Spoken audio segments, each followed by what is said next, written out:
أشهد أن لا إله إلا الله وحده لا شريك له وأشهد أن محمدا عبده ورسوله أما بعد فأعوذ بالله من الشيطان الرجيم بسم الله الرحمن الرحيم الحمد لله رب العالمين الرحمن الرحيم مالك يوم الدين إياك نعبد وإياك نستعين اهدنا الصراط المستقيم صراط الذين أنعمت عليهم غير المغضوب عليهم ولا الضالين. 最近、ハズラト・ウマルの言及が続いています。今日もそれについて説明します。ハズラト・ムスレヘ・マウトは述べます。ハズラト・ウマルについてのある伝説によれば、彼が聖預言者の指揮下でユダヤ人とクリスト教徒たちをイエメンから追放したとき、彼は彼らの土地を購入したと述べられています。これに関して彼はさらにこう述べています。クリスト教徒たちやユダヤ人の支配下にあったイエメンの土地は物品税のものでしたが、ハズラト・ウマルがその土地をユダヤ人やキリスト教徒たちから取り戻したとき、それは物品税の土地であり、原則的に政府がその土地の所有者とみなされていたのに、彼はその土地を彼らから奪い取ったのではなく、むしろ購入したのです。したがって、ブカリの解説書のファトフル・バリで次のようなハディスが述べてあります。アン・ヤヒヤブネ・サイディン・アンナ・オマラ・アジラ・アフラ・ナジラーナ・ワル・ヤフダ・ワン・ナサラ・ワシタラ・ベアザ・アルゼヒム・ワクルーマフム。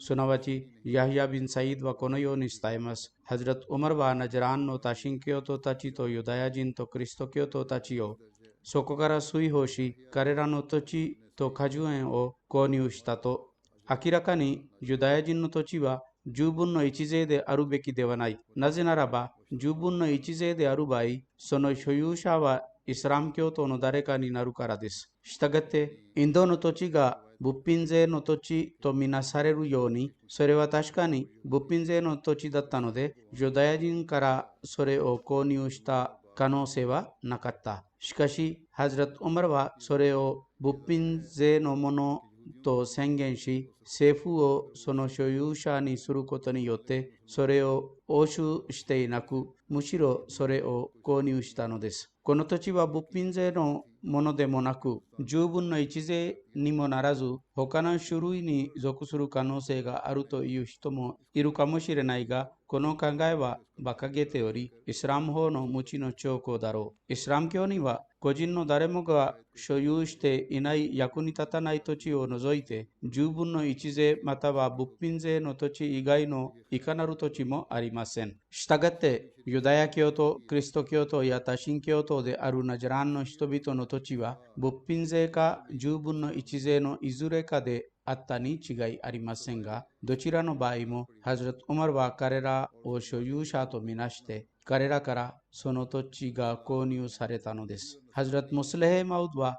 イスラム教における捕虜以外の奴隷制の禁止についてこのように述べています。神は次のように述べたのです。トリドゥナ・アラザ・ドゥニヤ、つまり、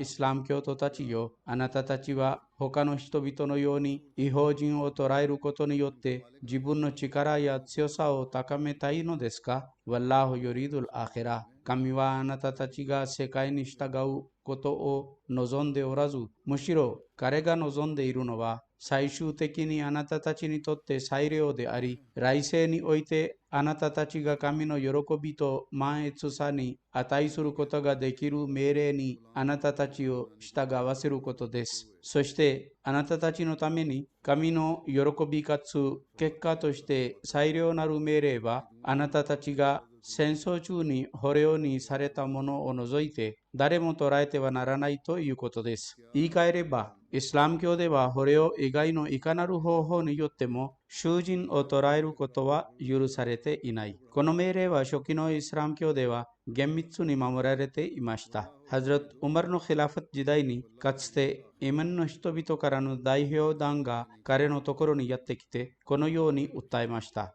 つまりイスラム教以前にキリスト教徒たちは何の理由もなく戦いもなしに私たちを奴隷にしたのです。そうでなければ私たちは自由な部族だったので私たちはこの奴隷制から解放されるべきだとハズラト・ウマルは答えた。これはイスラム以前のことであるのに私はこれについて調査しあなたたちが正しいと分かった場合あなたたちはすぐに釈放されるだろうと。しかしこれと逆に今、ハズラト・ムスレヘ・マウドは最近のヨーロッパでどうなっているかと比較しています。つまりこれはハズラト・ウマルが実践させたイスラム教の教えであり、またはこれについて彼らを安心させたが、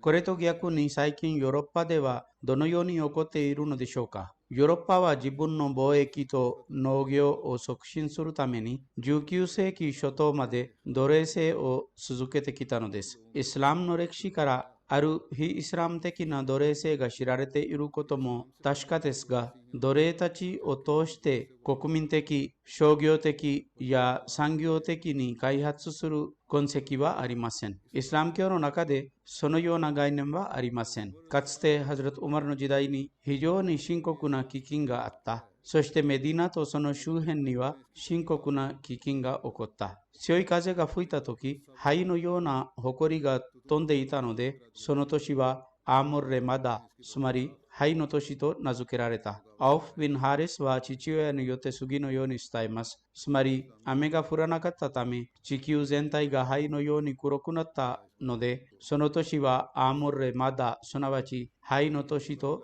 名付けられたのです。そしてこの状態は9ヶ月間続いたとハザンビン・ヒシャンは父親によって伝えます。つまりヒジラ歴18年、人々が巡礼から戻ってきたとき、彼らは深刻な困難に苦しんだ。干ばつが国内に広がり、家畜が死んでしまい、人々が飢え死に始めました。したがって、人々は腐った骨のひいた粉を水に入れて飲み始めたり、ネズミの穴を掘ってその中にあるものを何でも取ったりするようになったと。ハズラト・イブネ・ウマルはハズラト・ウマルがアームル・レマダの時にハズラト・アマル・ビン・アースに次のような手紙を書いたと伝えています。つまり、ビスミッラー・ラハマン・ラヒム、神のしもべであるアミルル・モミニンよりアーシー・ビン・アシーへ。あなたに平安あれ。さて、私と一緒にいる人々が死んで、あなたたちが生きていて、あなたたちと一緒にいる人々も生きているのをあなたは見たいですか？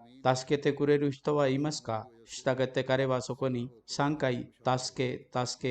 けと書いたのです。ハザラト・アマル・ビン・アースはその返事でこう書きました。ビスミッラー・ラハマン・ラヒム。彼の他に崇拝に値する神がないアッラーのしもべへ。さて、助けがあなたに届きます。しばらくお待ちください。私はあなたにラクダのキャラバンを送ります。その最初のラクダはあなたのところにいて、最後のラクダは私のところにいるだろうと。つまり、そのような大きなキャラバンであり、長蛇の列になるだろう。エジプトの知事であるハズラト・アマル・ビン・アースは、小麦や穀物の積んだ1000頭のラクダを送った。その他に油や衣服なども入っていた。イラクの知事のハズラト・サードは小麦や穀物の3000頭のラクダを送り、そしてシリアの知事のハズラト・アミール・モアビヤは穀物の2000頭のラクダを送った。そしてその他に衣服なども入っていた。最初の穀物が入ってきたとき、ハズラト・アマルはハズラト・ズベール・ビン・アワムにこう言った。あなたはキャラバンを止めてベドウィンの人々に導いてください。つまり村の人々に導き、先に彼らに引き渡し、彼らの間に分配してください。神に誓っています。聖預言者の交際の後、あなたたちがこれより良いものを得られたことはないだろう。これらの袋で彼らが追いかぶせられるための布団を作り、彼らのためにラクダを屠殺し、彼らがその肉を食べ、その脂肪を保持するべきです。雨が降るのを待つと彼らによって言われることを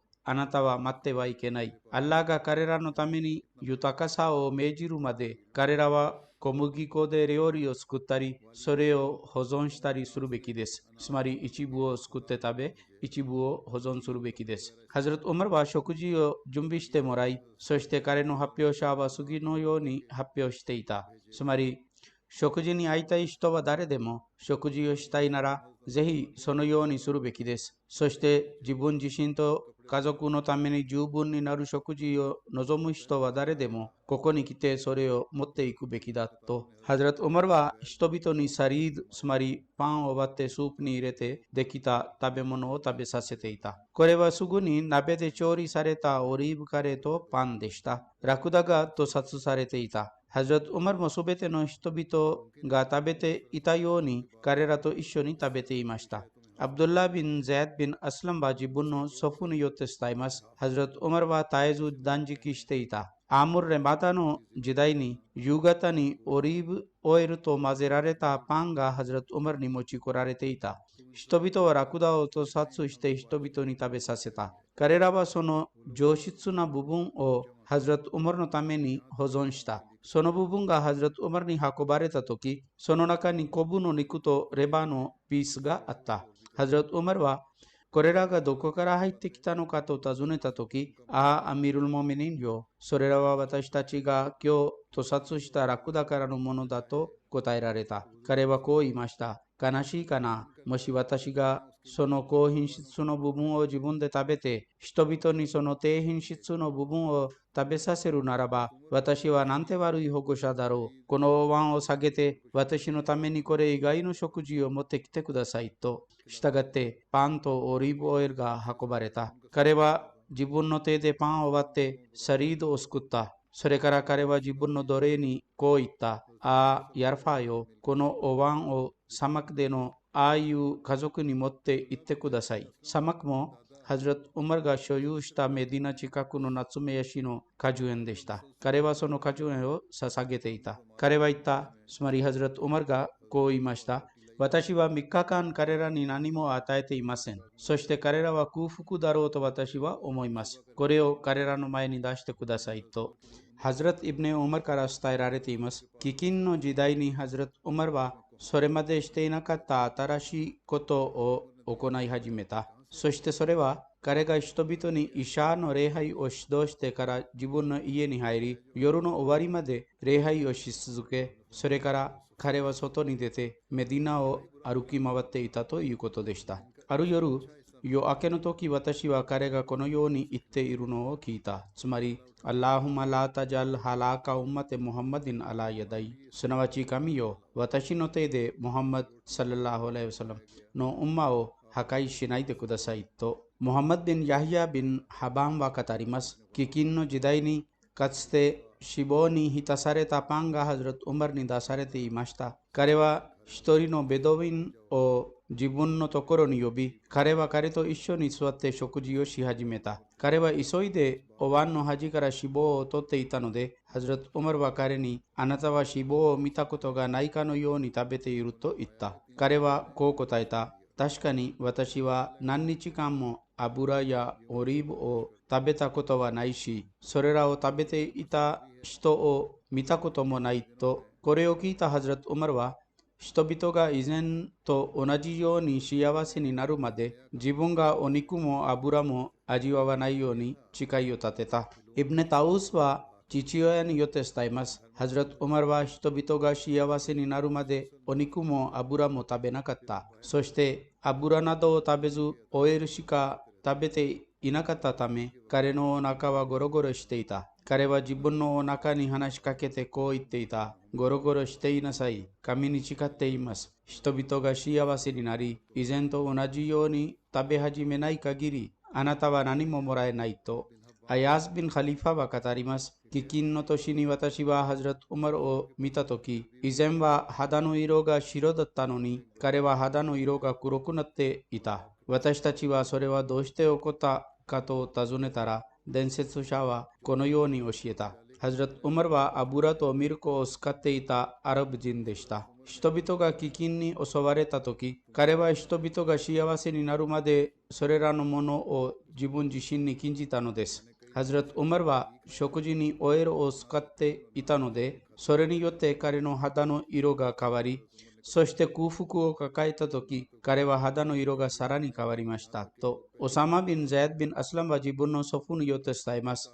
私たちはもしアッラーが飢饉を解決しなければ、ハズラット・ウマルはイスラム教徒への心配で死んでしまうだろうと言っていたと、ザヤド・ビン・アスラムは父親によって伝えます。飢饉の時代にアラビア全体から人々がメディナにやってきた。ハズラット・ウマルは彼らのために手配するように、そして彼らに食事を提供するように人々に命じた。ハズラット・ウマルはメディナ全体の周りに異なった人々を任命し、彼らは各瞬間のニュースを集めて夕方に彼に伝えていた。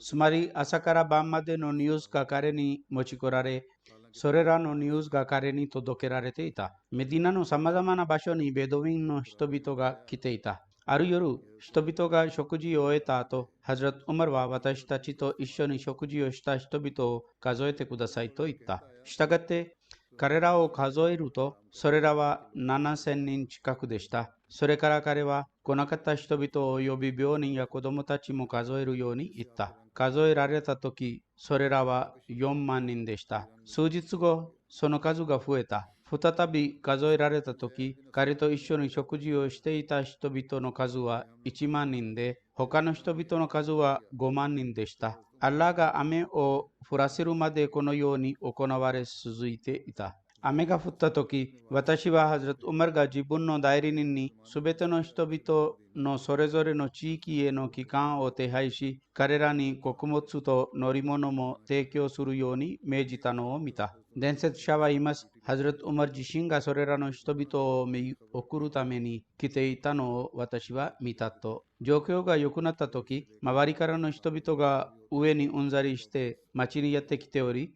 ここで食事などが与えられていた。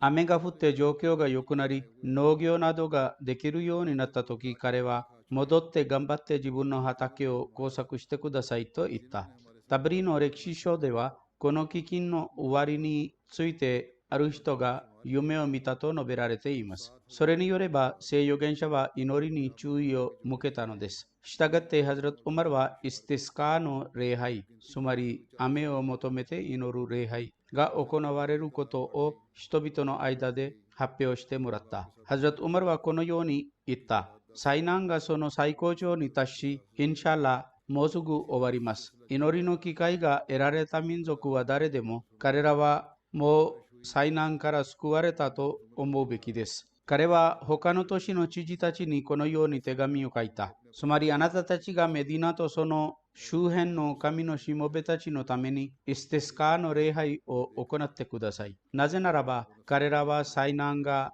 最高潮に達したからです。ハズラット・ウマルはイステスカーの礼拝のために人々を野外で集め、そしてハズラット・アッバースと一緒に来て短い説教を唱え、礼拝を指導した。それから彼はひざまずいてこう祈り始めた。アッラーフマイヤーカナブドバイヤーカナスタイン、アッラーフマクフィラナ、ワラハムナ、ワルザアンナ。すなわち、アッラーよ、私たちは汝の身を崇拝し、汝の身に助けを求めています。アッラーよ、私たちを許し、私たちに慈悲を授け、私たちに満悦したまえと。それから彼は戻ったが、まだ家に着いていないうちに雨で広場が池に変わってしまいました。別の伝説によれば、ハズラット・ウマルは祈りながらこのように申し上げた。つまり、アッラーよ、汝の人の時代、私たちが干ばつにあった時、私たちは汝の人を通して雨を祈り、そして汝は私たちに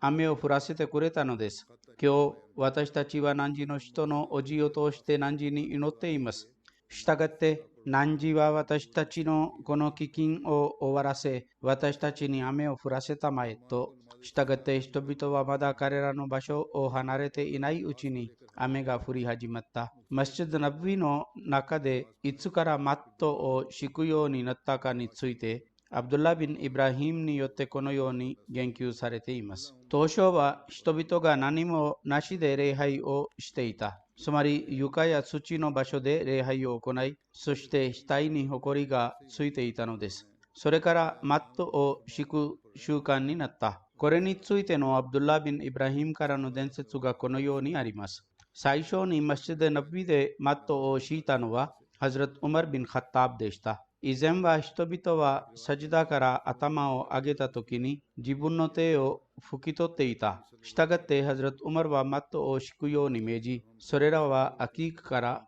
運ばれた。アキークもまたメディナの南西から北西に約 150km にわたって伸びている谷の名前です。非常に大きな谷だそうです。ハズラト・ウマルの時代にヒジラ歴17年にマスジド・ナブウィが増設されたこともあります。ハズラト・アブドゥラ・ビン・アマルによって伝えられています。西洋原者の時代にモスクが泥レンガで建てられており、その屋根はヤシの小枝や葉っぱで作られ、そして柱はヤシの木でした。ハズラト・アブバカル・シッディークはそれをそのままにしておき、何も増設したり変更したりしなかった。ハズラト・ウマルはそれを再建して増やしたが、その形と構造のスタイルを変えなかった。彼もそれを同じ構造のスタイルで建ててもらい、屋根は以前と同じくヤシの葉でしたが、彼は柱だけを木造にした。ハズラト・ウマルはヒジラ歴17年に自分の監督の下でモスクの建設を完了した。この増築後、モスクの面積は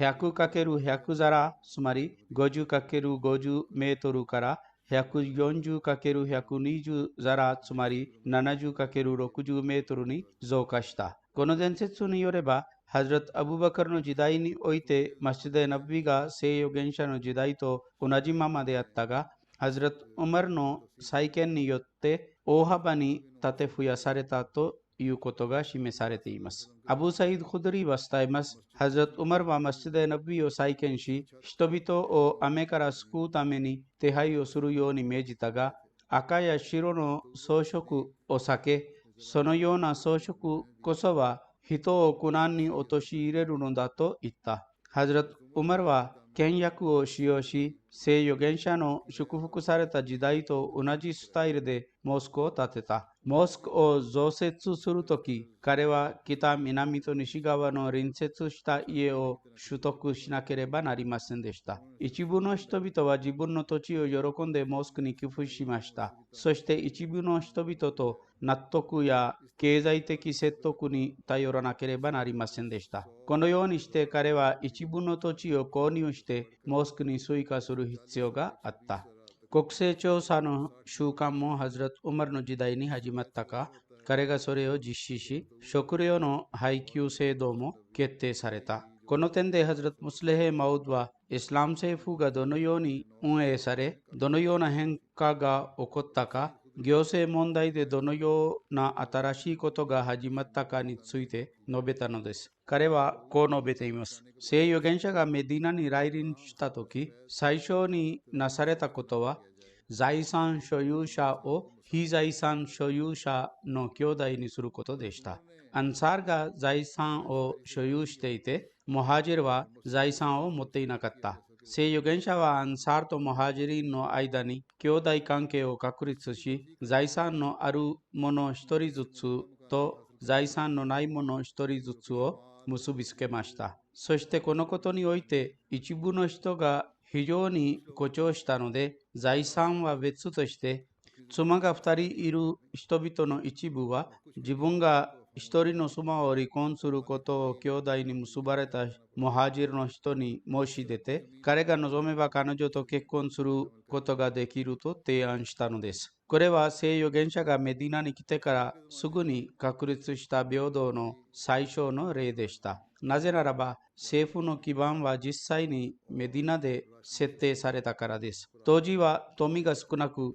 誰もが何かを食べることができるように、金持ちと貧乏人をこのように一緒にさせる方法しかなかった。それからまた、ある戦争の際にも西洋原者はこの方法を採用したが、その形を変えました。ある戦争の時に聖なる彼は一部の人々が食べるものがないか、もしあるとしてもごくわずかであり、そして一部の人々が十分なものを持っていることを知らされた。この状況を見て聖預言者は、何かを持っている人は誰でもそれを持ってきて一箇所に集めるべきだと言いました。したがって、すべてのものが集められ、そして彼は配給を設定した。ここでも誰もが食べ物を得るように同じ方法が採用された。できる限り誰もが別々に食べていたが、それが不可能になり、一部の人々が空腹になる危険性があったとき、聖預言者は、今あなたたちは別々に食べることは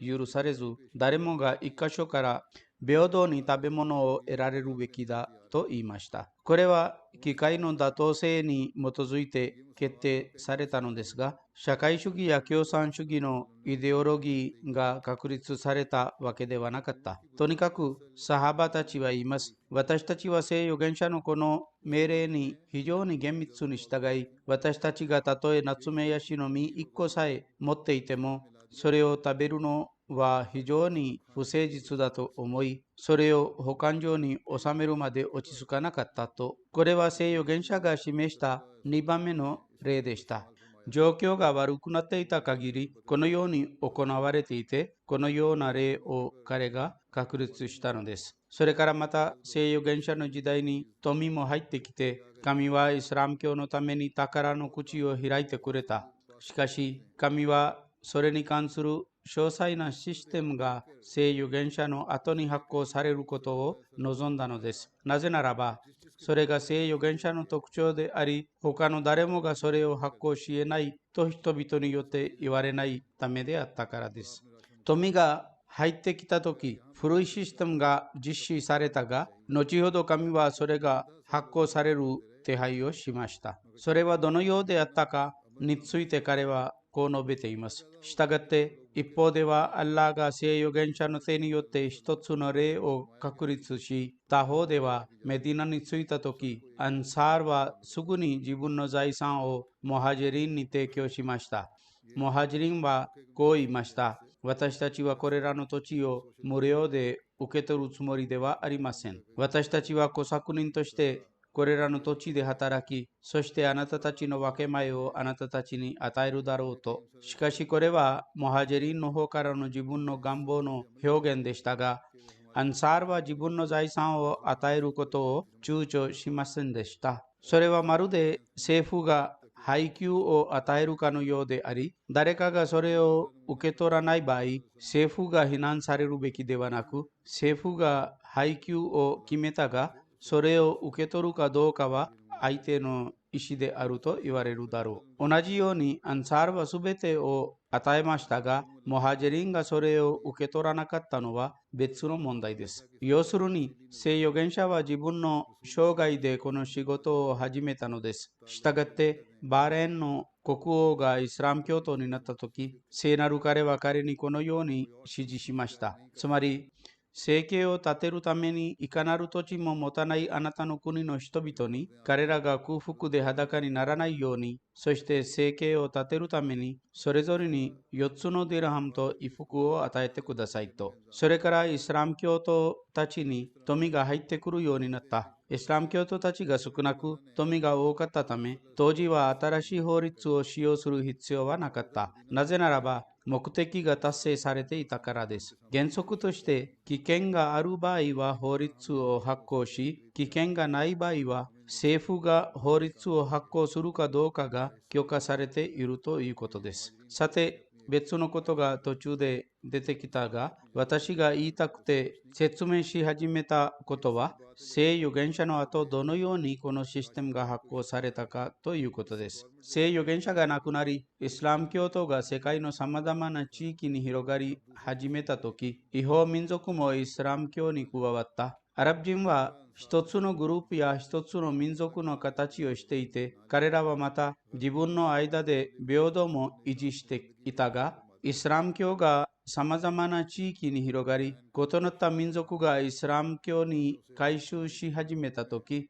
彼らの食べ物を管理することは難しくなった。最終的にハズラト・ウマルはすべての人々の人口調査を実施し、配給制度を確立しました。それはバヌ・ウマイヤの時代まで続いていた。ヨーロッパの歴史家たちもまた、最初の国勢調査がハズラット・ウマルによって行われたことを認めています。彼らはまた、ハズラット・ウマルがこの最初の国勢調査を実施したのは、人々から富を奪うためではなく、むしろ彼らの食料を管理するためであったことも認めています。他の政府は、人々がスケープゴートになって兵役を行うことができるように国勢調査を実施しますが、ハズラット・ウマルは人々をスケープゴートにするために国勢調査を実施せず、むしろ彼らに食料を与えるために実施したのです。何人の人々がいて、どれだけの食べ物を手配するべきかを確認するためでした。したがって、国勢調査の後、すべての人々は特定のシステムの下で食べ物を手に入れ、そして他のニーズのために彼らは毎月いくらかのお金が与えられていたのです。そしてそのために非常に注意が払われていたのです。したがってハズラット・ウマルの時代にシリアが征服された時、そこから多くのオリーブオイルが運ばれてきて、すべての人々がオリーブオイルをもらえるようになった。彼は人々にオリーブオイルが私のお腹を膨らませると言った。ハズラット・ウマル自身もそのオリーブオイルの中からもらっていたので、彼はこう言った。私はオリーブオイルを使いすぎるとお腹が膨らみます。あなたたちが私に許可するならば、私はここから同じ価格の油を取ることができると。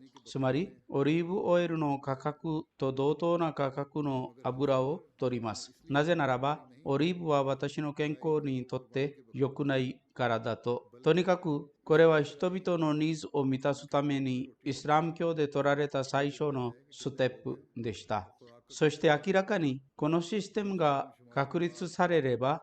他のいかなるシステムの必要もなくなります。なぜならば、政府が国全体のニーズに責任を持つからです。彼らの食べ物、飲み物、衣服、教育、病気の治療、そして彼らが住むための家の建設などのすべてがイスラム政府の責任になるだろう。これらの要件が満たされている場合、いかなる保険などの必要もありません。人々が保険に入る目的は、自分が後で子供たちに何かを残したり、収入がない老後の時に自分のニーズが満たされるということでしょう。政府がこの責任を負うのであれば、いかなる保険の必要もありません。それからまた、ハズラット・ムスレヘ・マウドは述べます。しかし、後に来た人々は何かを与えるかどうかを決めるのは王次第だと言い始めました。そして、イスラム教の教えはまだ完全に確立されていなかったので、それらの人々は後ほどシーザーやイラン皇帝の方法に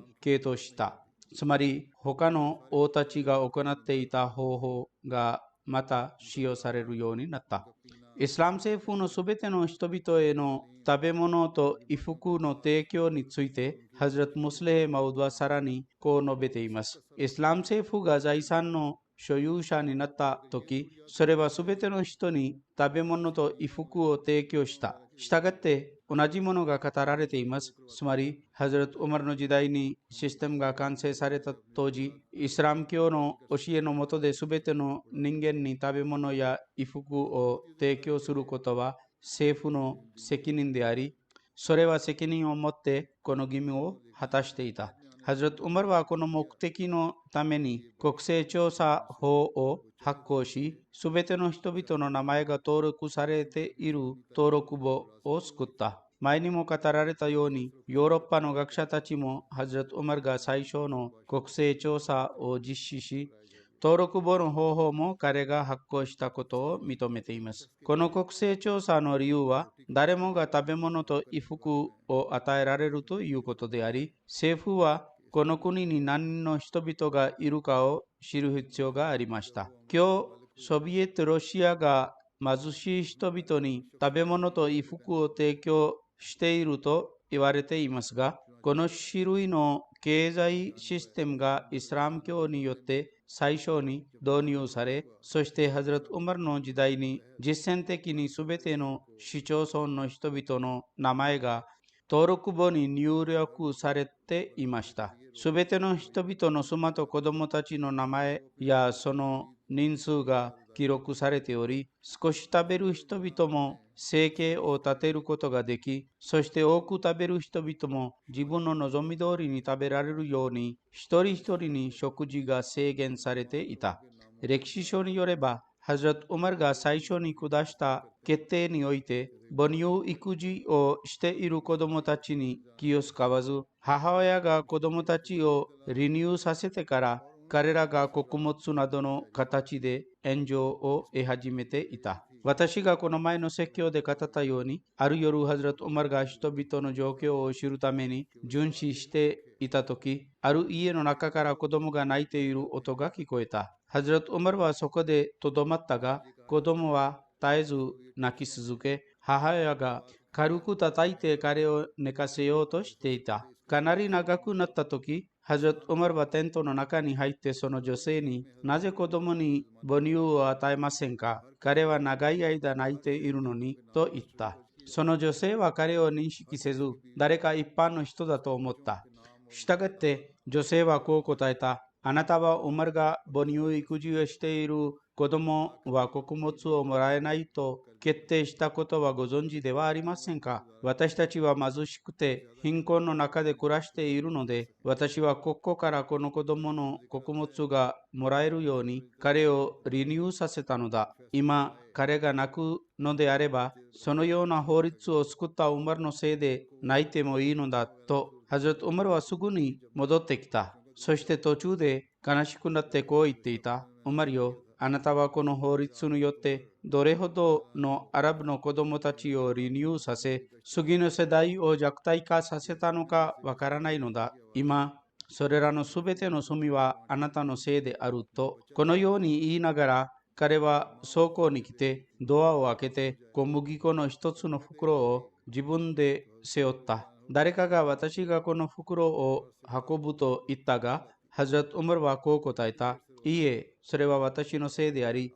今私自身がその結果に耐えなければなりませんと。したがって彼はその袋をその女性に届け、そして翌日このように命じた。つまり子供が生まれた日から彼のために穀物が設定されるべきです。なぜならば彼を母乳で育てる母親はもっと食べ物を必要とするからだと。そしてまたハズラト・ムスレヘ・マウドは述べます。イスラム教こそは国民の権利をも確立したのです。イスラム教によれば政府はすべての個人の食料、宿泊と衣類に責任があります。そしてこの原則を最初に発行したのはイスラムだけです。現在、他の政府はそれを真似ているが完全ではありません。保険が提供され、家族年金が支払われていますが、政府は若い時と老後の両方における食料と衣類に責任があるというこの原則は、イスラム以前にどの宗教によっても導入されていません。世俗的な政府の国勢調査は、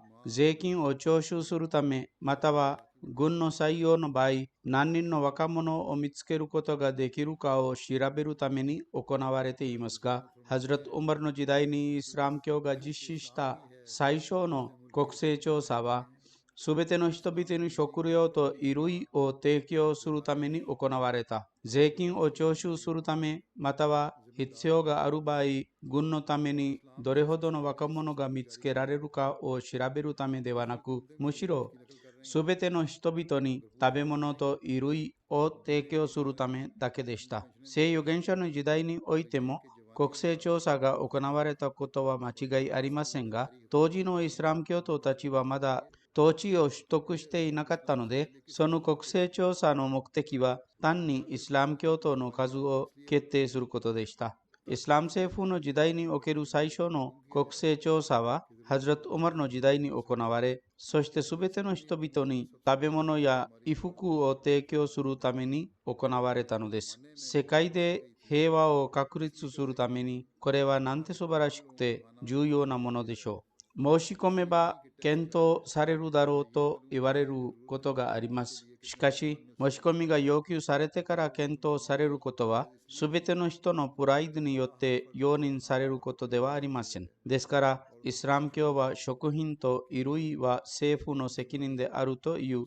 原則を定めたのです。そして誰かが自分が劣っているとみなされることがないように、たとえ億万長者であっても、誰かがそれを次に他の誰かに与えても、それはすべての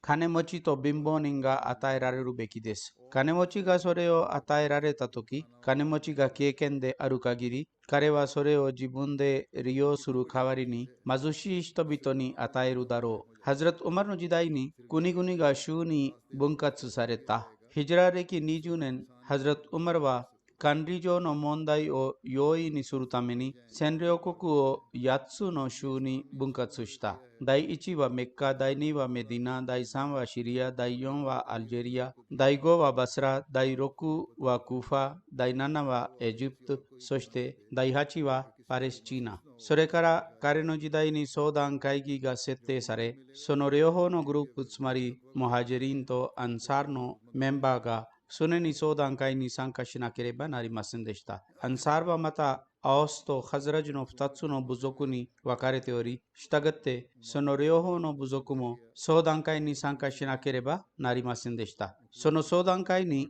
ハズラト・ウスマン、ハズラト・アリ、ハズラト・アブドゥラハマン・ビン・オフ、ハズラト・モアズ・ビン・ジャバル、ハズラト・ウバイ・ビン・カーブとハズラト・ゼイド・ビン・サビットが参加していた。会議の開催方法はこのようにあった。つまり最初にある発表者がアッサラート・ジャメという発表をしていた。つまり、すべての人々が礼拝のために集まってくださいと。人々が集まったとき、ハズラト・ウマルはマスジド・ナブウィに入って2ラカと礼拝を捧げ、礼拝の後、説教壇に登って説教を行い、それから議論されるべき問題が提示され、それについて議論が行われていた。通常の日常業務において、この会議での決定が十分であると考えられていたが、重要な問題が提示されたとき、モハジェリンとアンサーの総会があり、総意によってその問題が決定されていた。軍の給料、事務所の配置、代理者の任命、違法民族の貿易の自由かつ彼らに対する税金の査定、とにかくあらゆる種類の多くの問題が相談会議に提示されて決定されていた。相談会の集会はほとんど特別な必要が生じた時に開催されていた。その他、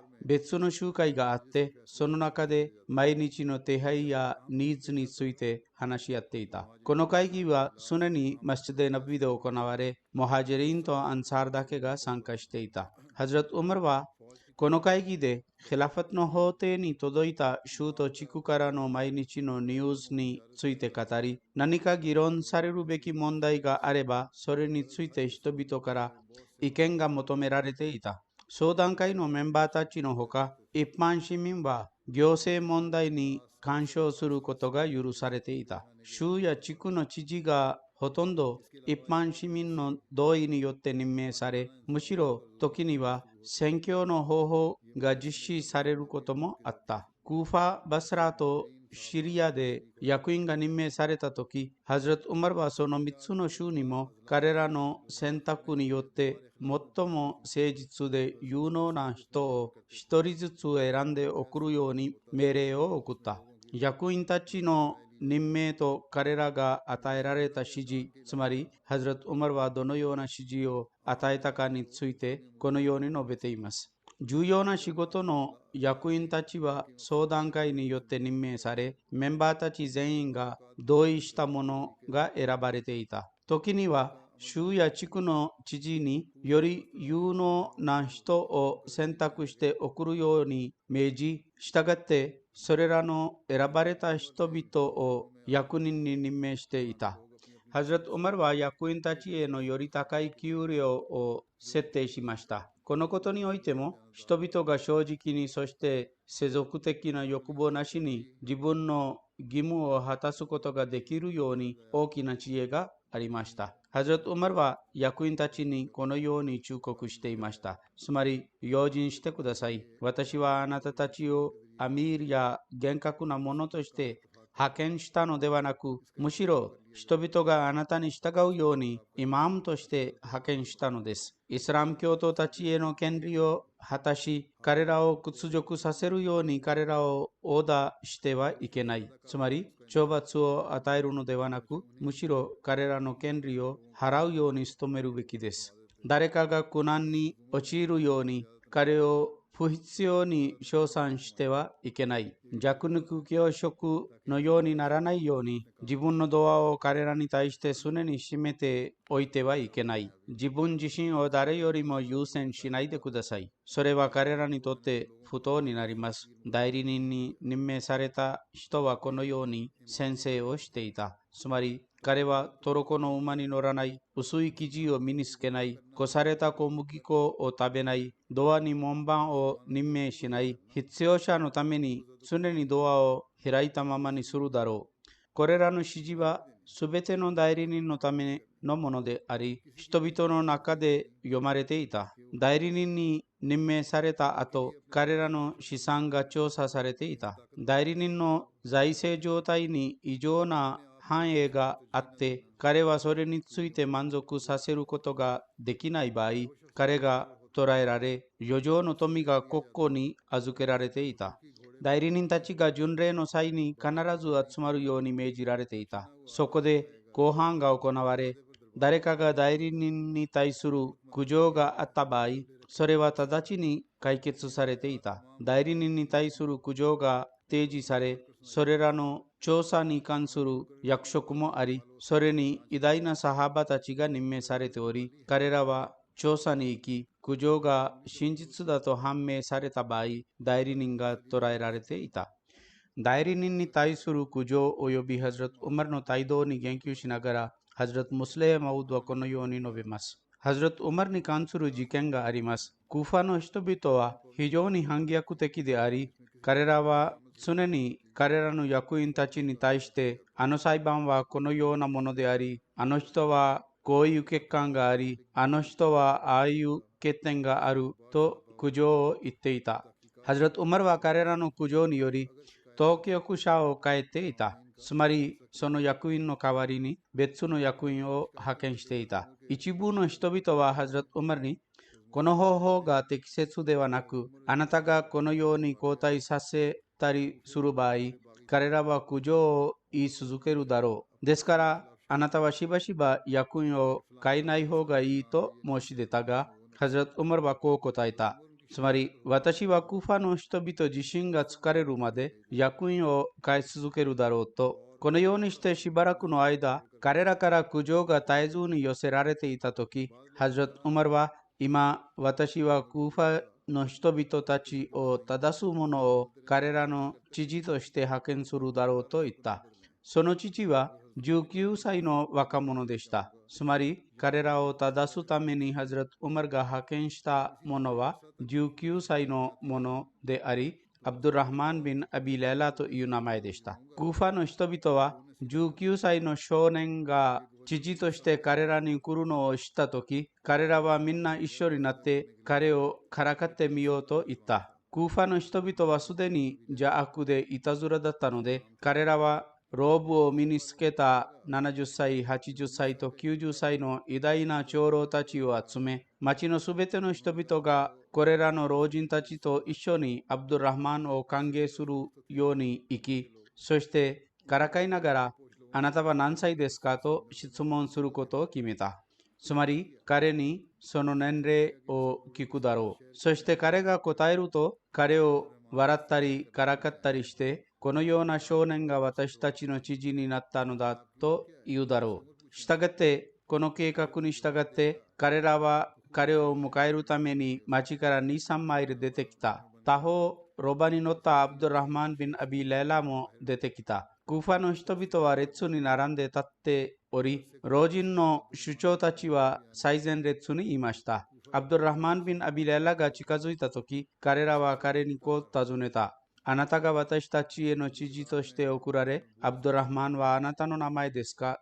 と彼ははい、その通りだと答えた。そこで彼らの非常に年老いた一人が前に出て、あなた方の年齢はと尋ねた。アブドゥラハマンはこう答えた。私の年齢ですか？私の年齢は聖預言者がアブバカルとウマルを含む1万人のサハバのリーダーとしてオサマ・ビン・ザイドを派遣した時のオサマ・ビン・ザイドの年齢より1年以上であるという事実からあなたたちが推測できると。これを聞いた後、しおれさせたかのようにみんな恥ずかしそうに退き、お互いにこう言った。気をつけなさい。この少年がここにいる間、何も言わない方がいい。さもなければ彼はひどく取り扱うだろうと。したがって彼は長い間支配し、クーファの人々は彼の前で話すことができなかった。そしてまた収入システムがあった。ハジャット・ウマルはイラクとシリアの征服後、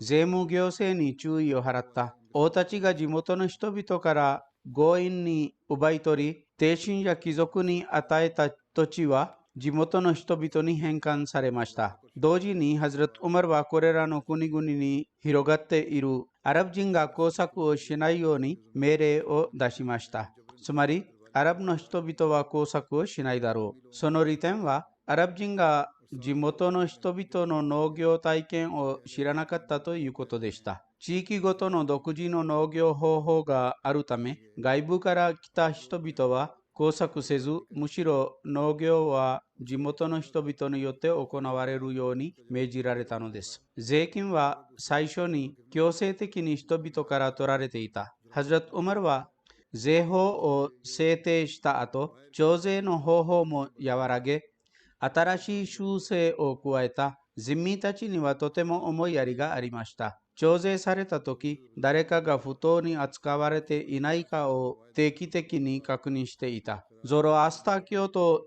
やキリスト教徒であった人民の市民たちから意見を求め、そして彼らの意見を考慮に入れていた。農業の発展において、ハズラット・ウマルは無人の土地について、それらを工作する人は誰でもそれらを所有するだろうと言いました。そのために3年の期間が設定された。運河が設けられ、灌漑部門が設立された。それは池の準備などの仕事も取り組んでいた。このようにして農業がより良くなる方法を取った。これらは私が言及したいくつかの仕事ですが、ハズラット・ウマルの言及はまだ続いており、インシャアラ次に説明されます。また一つアナウンスしたいこともありますが、それはアハマディヤ百科事典が制作され、本日それが開始されるということです。これは中央アーカイブ部門と研究センターによって作成された。しばらく前に彼らはそれに取り組みました。そして神の恩寵により、このウェブサイトは今、ジャマートの人々のためにオンラインで利用可能にされています。それへのアクセスは www.ahmadipedia.org で見つけることができます。そこにコンテンツを見つけるために、検索エンジンスタイルのホームページが開かれます。とてもシンプルで使いやすいです。ジャマートの文献、有名人、イベント、新年や建物などに関して基本的な情報が提供されています。各エントリーには関連するウェブサイト、ビデオおよびジャマートの新聞における記事へのリンクが付属しているため、これらのソースから詳細情報を入手できます。これらの詳細なリンクスの利点の一つは、ユーザーはジャマート・アハマディヤの他のウェブサイトにアクセスでき、彼らがそのすべての新聞や雑誌などにアクセスできることです。世界中に広がっているアハマディヤの人々は、どこにも記録されていない有用な情報をたくさん持っています。アハマディペディアのウェブサイトには、Contribute という表題のオプションもあり、そこには任意のトピックに関する情報、証拠またはドキュメントを共有できます。それを直接に追加するわけではありませんが、彼らはそれを行政に提供し、提供された資料の調査と検証の後、それは関連するトピックエントリーに含まれます。このようにしてこのウェブサイトはすべてのジャマートの協力を得て永遠に続くプロジェクトになり、インシャアラすべてのアハマディにとって有益になります。ウェブサイトで必要なコンテンツが見つからない場合、アハマディペディアに連絡することができます。そして、これらの人々はウェブサイトで必要なコンテンツを提供するように手配します。そしてまた、彼らは言います。これらの情報はすべて信頼できる情報源から提供されたものですが、ユーザーが何らかの情報と矛盾する証拠を持っている場合、それを調査してからジャマートの歴史を確実に保存できるように、そのような証拠を私たちに提供する必要がありますと。このウェブサイトの作成におけるすべての技術的な段階は、中央 IT 部門によってとても素晴らしくて勤勉に行われ、常勤スタッフのほかボランティアも含む IT 部門はこのために一生懸命働いてきたのです。資料を準備するために中央アーカイブ部門のムラビーたち及びボランティアたちが一生懸命働き、コンテンツの取得、ウルドゥ語からの翻訳、コンテンツのアップロードにおいて、このウェブサイトのために働いたすべての人々は精力的に取り組んできたのです。神は彼ら全員にも報酬を与えますように、そして金曜礼拝の後、私はこれを開始させます。インシャアッラー。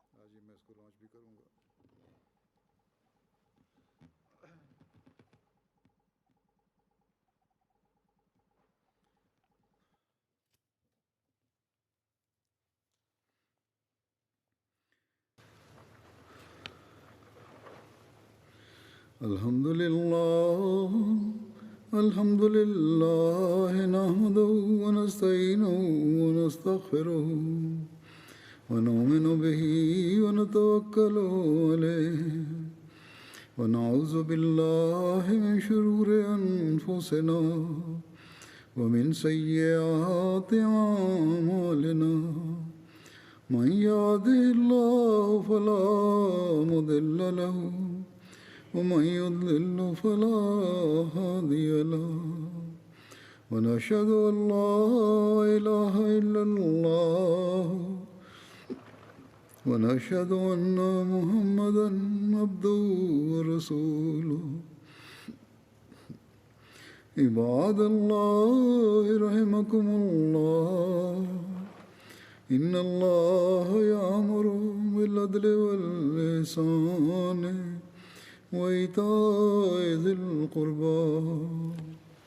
وينهى عن الفحشاء والمنكر والبغي يعظكم لعلكم تذكرون اذكروا الله يذكركم وادعوه يستجب لكم ولذكر الله أكبر